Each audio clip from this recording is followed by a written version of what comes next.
ஒருவன். பில் நானே கொடுக்குறேன்னு சொன்னேன், என் காதலியை நம்பி ஹோட்டலுக்கு சாப்பிட போனது தப்பா போச்சு. மற்றொருவன். ஏன்? ஒருவன். பில் நான் கொடுக்குறேன், பணத்தை நீ கொடுன்னு கடைசியில சொல்லிட்டா.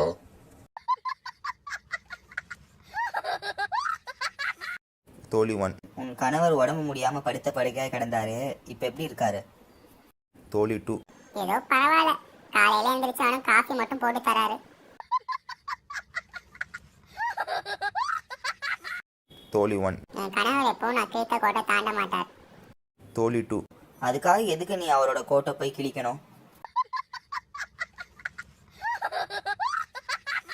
அமலா. என் புருஷன் விவரம் தெரியாதவரா இருக்காரு. விமலா. என்ன செஞ்சாரு? அமலா. வீட்டை கூட்டி பெருக்கிறதுக்கு கால்குலேட்டர் வாங்கிட்டு வந்தாரு. சரண்யா. கண்ணு வலின்னு டாக்டர் கிட்ட போனியே, என்ன ஆச்சு? ரம்யா. அவரை பார்க்கும் நேரம் 9 to 12 போட்டிருக்காரு. சரண்யா. அவருக்கே கண்ணு அப்பதான் தெரியும் போல இருக்கு. ரம்யா. நாம வேற நல்ல டாக்டர் கிட்ட போகலாம். தோழி 1. உன் வீட்டுக்காரரை நீ ரொம்ப திட்டுவியோ? தோழி 2.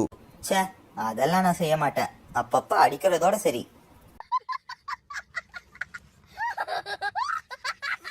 அமுதா. உங்க ஆபீஸ் கேஷியர் ஏன் கரண்டியால பணத்தை எடுத்து கொடுக்கறாரு? குமுதா. அவர் ரொம்ப நேர்மையானவரா, ஆபீஸ் பணத்தை கையால கூட தொட மாட்டாராம்.